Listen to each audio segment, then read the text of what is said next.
Assalamualaikum Pak Tek. Waalaikumsalam warahmatullahi wabarakatuh. Gimana kabarnya hari ini Bapak? Alhamdulillah siap Bu. Izin minta waktunya sebentar ya Bapak. Kita adakan wawancara mengenai tentang pengambilan tindakan-tindakan Bapak selama menjabat menjadi kepala sekolah di SD Negeri 6 Lebak ini. Iya Bu.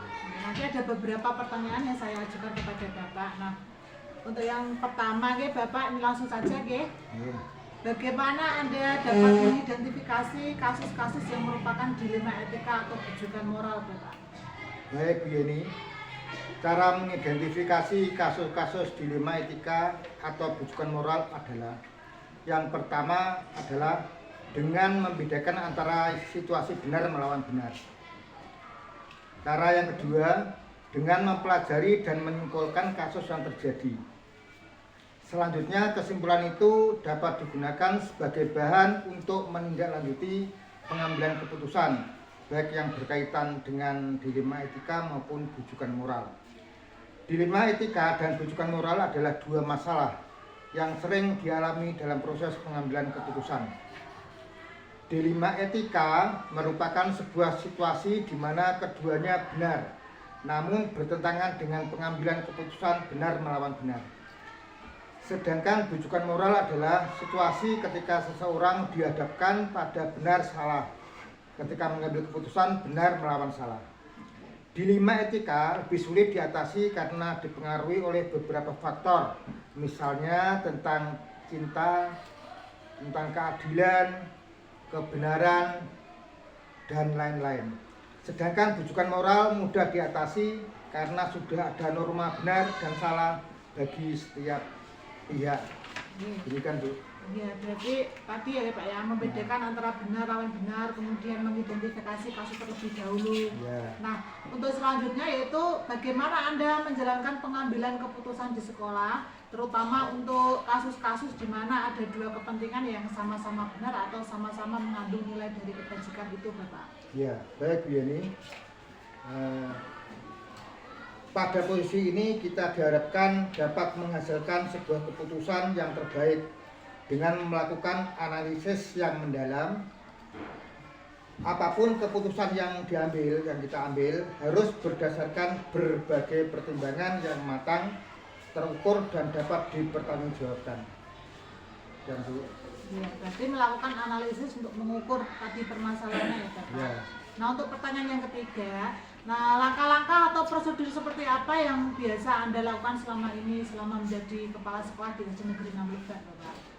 Baik, langkah-langkah atau prosedur yang selama ini saya lakukan adalah yang pertama mendefinisikan masalah, yang kedua mencari alternatif solusi atau pemecahan masalah, kemudian yang ketiga mengevaluasi solusi, 4 memilih solusi atau pemecahan masalah, yang terakhir mengimplementasikan pilihan solusi.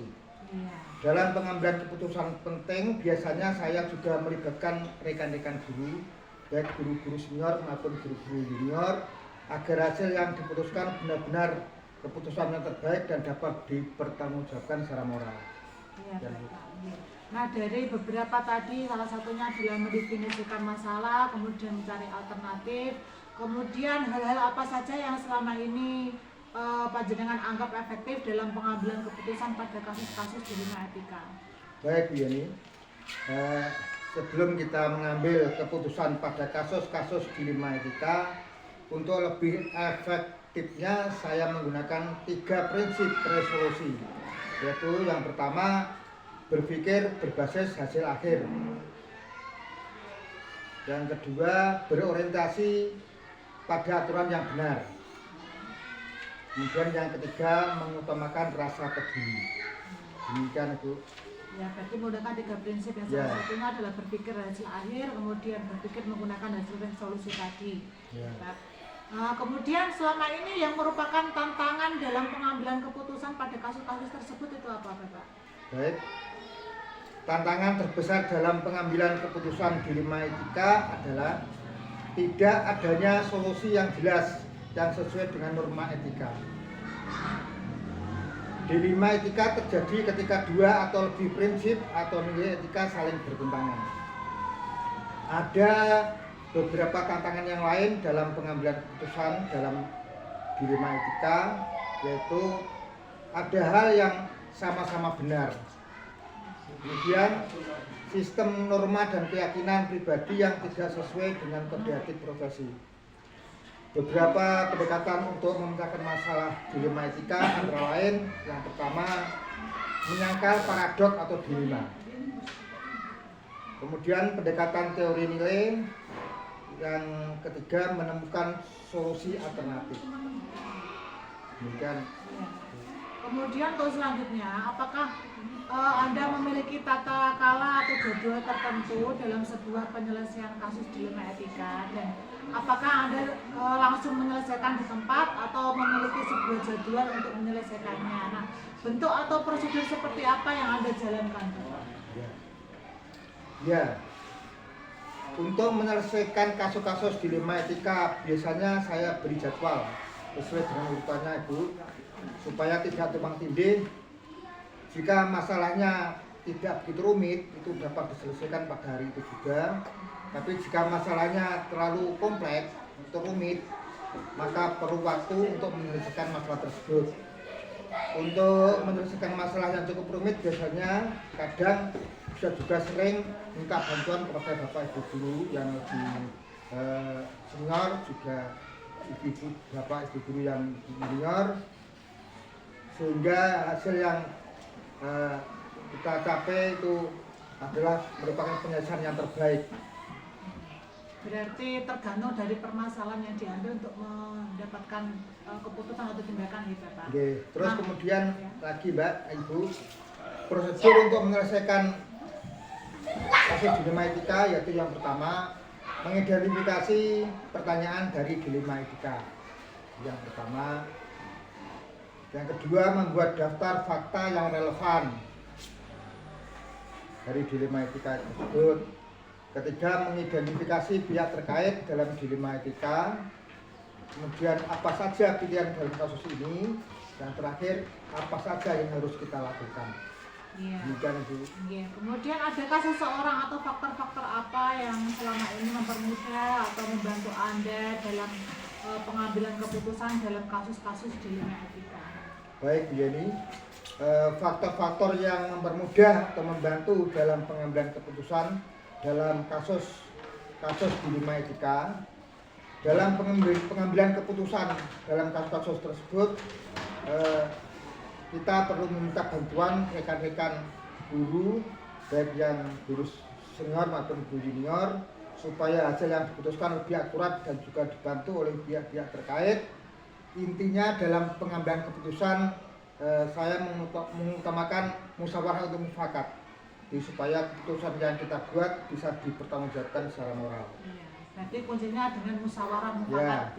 Nah, dari semua hal yang telah disampaikan Bapak tadi, pembelajaran apa yang dapat Anda petik dari pengalaman Anda selama ini dalam mengambil keputusan dilema etika?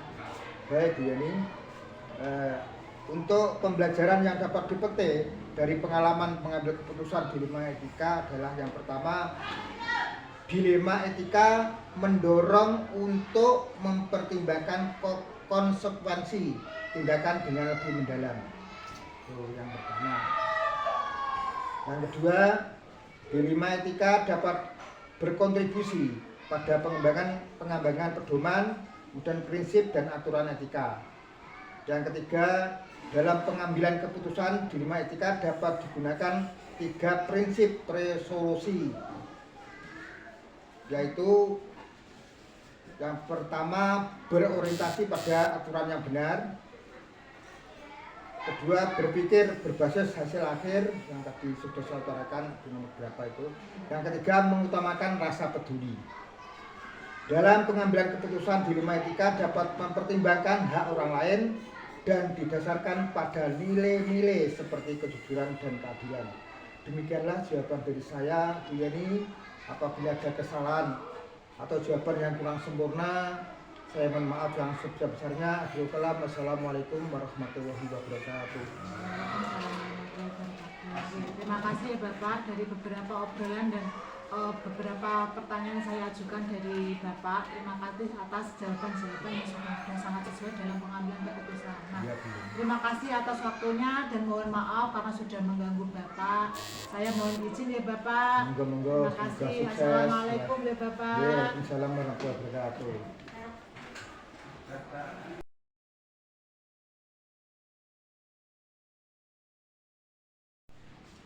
Assalamualaikum Pak Najikin. Waalaikumsalam. Dipun kabarnya Pak untuk hari ini? Alhamdulillah baik-baik saja. Minta waktunya sebentar ya Pak. Ini saya mau Bisa, boleh. tanya jawab sama Bapak mengenai kasus-kasus dilema etika yang ada di sekolah Bapak. Ya. Nanti ada beberapa pertanyaan dari saya yang berkaitan dengan topik tersebut yang harus Bapak jawab. Untuk yang Siap. pertanyaan pertama Bapak, selama ini bagaimana Anda dapat mengidentifikasi kasus-kasus yang merupakan dilema etika atau bujukan moral?